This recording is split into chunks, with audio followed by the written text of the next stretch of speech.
Chris, as you know, there's an infinite series of preparatory activities that could be advocated to help get us ready to go to Mars. And if we allow these to be inserted into our programmatic sequence, we will literally never get to Mars. Now, if we do the only way to go to Mars is if you say our program is to go to Mars. Now, if you do that and you design a hardware set that is suitable for sending humans to Mars, you could, as a preliminary exercise with that hardware set, send humans to a near-Earth asteroid, because in fact there are no elements of a near-Earth asteroid mission that are extraneous. In other words, you don't have to develop anything beyond the Mars hardware set to do a near-Earth asteroid mission. So, in fact, you're not being diverted, you're just exercising a subset of your Mars hardware. You could even do a Mars sample return on that basis. For instance, if you're flying a Mars direct mission, you could just fly the ERV to Mars, make the propellant, and fly it back with a ton of samples. But a lunar base is quite different. A lunar base requires developing a lot of extraneous hardware that is not needed to go to Mars. And to demonstrate that you can, quote, stay on the moon for long periods of time requires running a lunar-based program for a significant period of time before you initiate a Mars program. And so, in fact, such a commitment would prevent us from reaching Mars in our lifetime. So, really, there's a choice here. If you want to go to Mars, you got to go to Mars. If you want to learn to live and stay on Mars, you got to go and stay on Mars.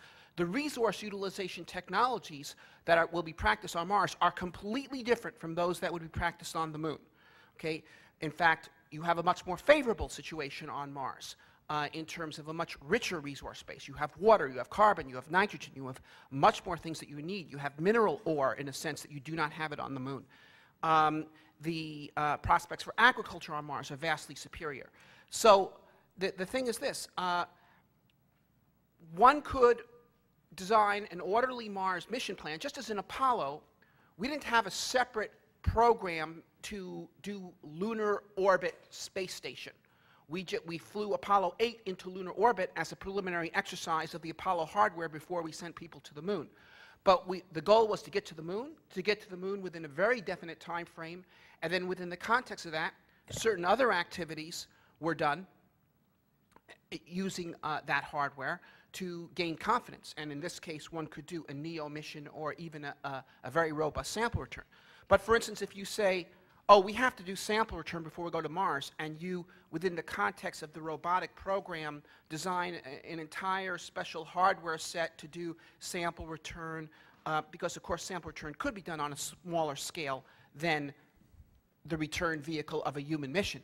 But if you do that, you're inserting an addition, you're saying you can't do that program until you do this program. And by the way, you can't do that program until you also do this program and this program. In that case, you never get there. So this is the way to do a coherent Mars program. If you want to unify the sample return with the human program, just say we're doing a human program, and before we send humans round trip, we'll send the round trip spacecraft and return with a ton of samples. And you'll have a much better sample return, and you won't delay the human mission at all. There's 2 points there. One, I agree with you fully that sample return has to be put in the context of human exploration. I agree with that. In terms of the moon base, I think that I disagree with you in 2 ways. One is, I think that Mars ought to be a goal, but it doesn't need to be the only goal. We still do telescopes, we still do other things, and I think a moon base ought to be a goal as well. I think we can do both. I think we can do a moon base, a permanent moon base. Well, after we learn to live on Mars, we can use that as practice for going to the moon. Well, I think that's true. In any case, that could be that it would work out that it's easier to do Mars first, but I think it's not. And the reason I think it's not is one big fundamental advantage that the moon has over Mars in terms of trying to establish a base there first, and that is that it's a lot closer. That's easy. That's if you don't want to stay. If you want to leave, the moon is more convenient. If you want to stay, Mars is much more convenient. And the reason why we didn't stay on the moon is there was nothing there worth staying for. I think we want to go back and forth. We don't want to at least NASA can't accept one-way missions as a Mars I program. didn't say So one-way missions. you've got to be going Long- back and forth. Long-duration missions. Yeah, well, long duration, you still got to come back. And the moon, if something goes wrong, the moon's a lot closer. So in terms of an initial base, if we say, let's imagine in our lifetimes, I don't know about you, but I plan to live for quite a while longer, Robert. In our lifetimes, we want to see bases on the moon and Mars. I think that should be taken as our goal. It is not an either-or. I reject the view that we can't do both. We can do both. We can have bases on the moon. We can have bases on Mars. We can even keep the base in Antarctica. Why not? All good places to go. So given that, the question is which do we focus on first?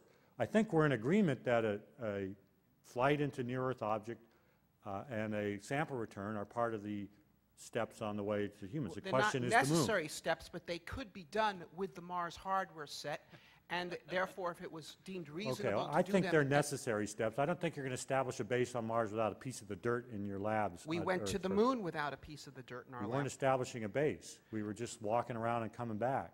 We send a human exploration mission, it brings back samples, then we go and establish a Oh, base. that's a waste. I would vote against an Apollo-like mission to Mars, where Well, you just go, grab rocks, plant a flag, come back. No, We'll end up with the same result Chris, that we got on Apollo, Chris, which is... that's a complete non sequitur. Any human Mars mission competently planned would involve at least a year to a year and a half stay on the surface. But the Any real- Mars mission that goes involves very substantial surface exploration. There's no such thing as a flags and footprints mission to Mars. Any Mars mission would involve vastly greater exploration than the space program has ever done in its entirety to date. But I don't want greater exploration. I want a permanent base. But let me The just... exploration prepares the base. Anyway, me I'm just- going to yield because there are other people that want to ask Right, questions. okay.